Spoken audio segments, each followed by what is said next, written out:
اهلا بيكم في ليدي مرمر. النهارده معانا تعاون جديد مع مطبخ روان. روان بنوتة عراقية. قناتها جميلة جدا، بتقدم لنا طبخ. الجميل في الموضوع بقى ان المطبخ العراقي هو مطبخ جديد علينا شوية، ما نعرفش فيه كتير. هي مقدمة اكلات عراقية حلوة قوي، مميزة جدا. عاملة حاجة اسمها كبة تمن. عاملة فلافل بس اكيد مختلفة عن الفلافل بتاعتنا. عامله مرق الفاصوليا اليابسه، عامله حاجات كتيره قوي، اكلات كتيره جدا. كمان عامله فيديوهات مشتريات. خلونا ندخل قناه روان ونتعرف على المطبخ العراقي. هي كمان على المستوى الشخصي انسانه جميله جدا ومحترمه جدا. ادخلوا قناه روان واعملوا شير ولايك وسبسكرايب. اهلا بيكم في ليدي مرمر. النهارده معادنا مع اكله جديده، هي تورلي الخضار. هنعمل مع بعض تورلي الخضار على طريقتي.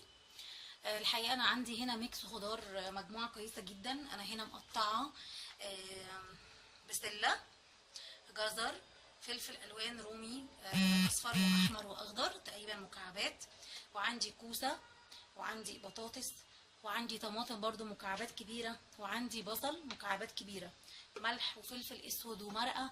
وكمان هنشتغل وهنحتاج شوربه فراخ او لحمه اللي انت هتعمليه عليه.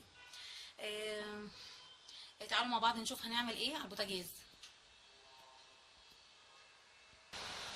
هنا على البوتاجاز انا حطيت حاجه غويطه وهحط فيها ماده دهنيه.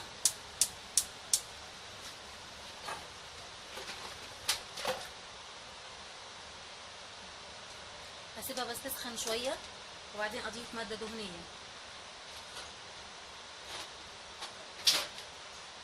انا هنا هستخدم السمن بس، يعني اللي فاكرين اللي كنا عملناه سوا قبل كده.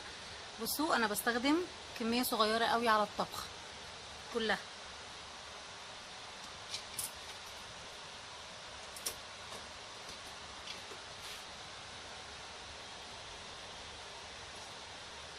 سيبها تسيح تسخن شويه. اول حاجه هعملها هي اني هنزل بالبصل.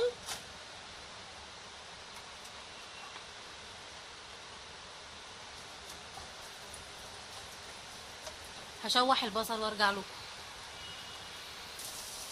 بصوا في المرحله دي كده بالظبط، هو لسه ما تبلش قوي بس بدأ يلمع كده، عشان لسه هشوح معاه الخضار فتره طويله. هحط معاه ايه في المرحله دي؟ هحط البسله والجزر والفلفل الالوان. انا ليه حطهم مع بعض؟ لان دول تقريبا بياخدوا نفس وقت السوى، غير الكوسه والفاصوليا ما بيحتاجوش وقت على النار. فدول هحطهم الاول وهديهم كده تشويحه مع البصل والسمن على النار. بصوا الالوان روعه. في المرحله دي هبتدي اضيف البهارات بتاعتي. هضيف ملح وفلفل اسود ومكعب مرقه. مش هنكتر عشان احنا هنضيف شوربه، والشوربه برضو مملحه.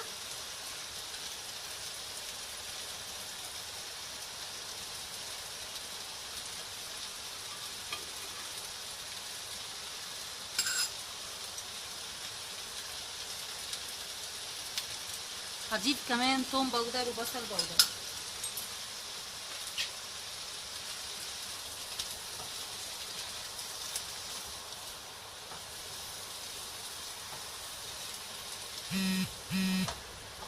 الالوان شكلها حلو قوي.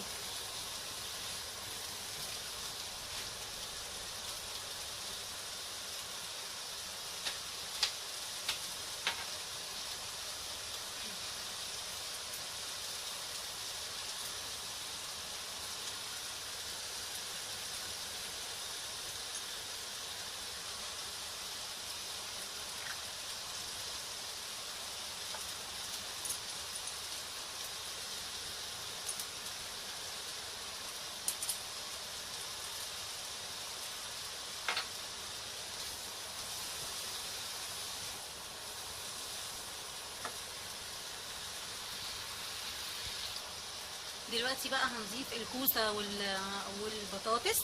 هضيف الاول البطاطس واديها تقلبتين كده،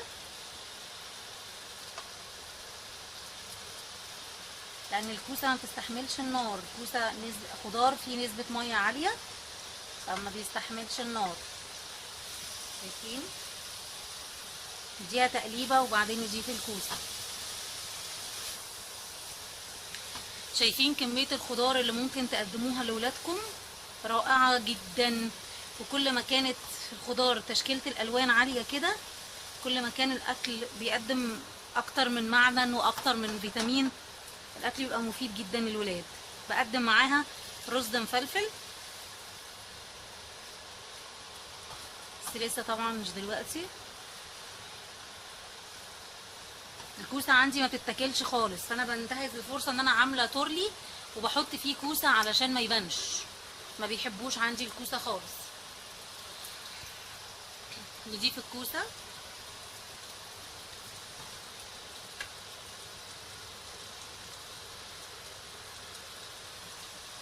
تقريبا انا مقطعه الخضار كله نفس الحجم، كله نفس المكعب كده.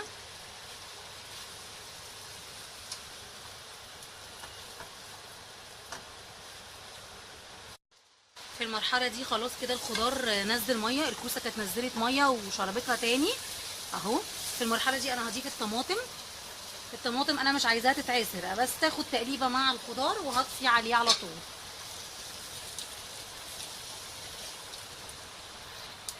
تقريبا انا كده خلصت.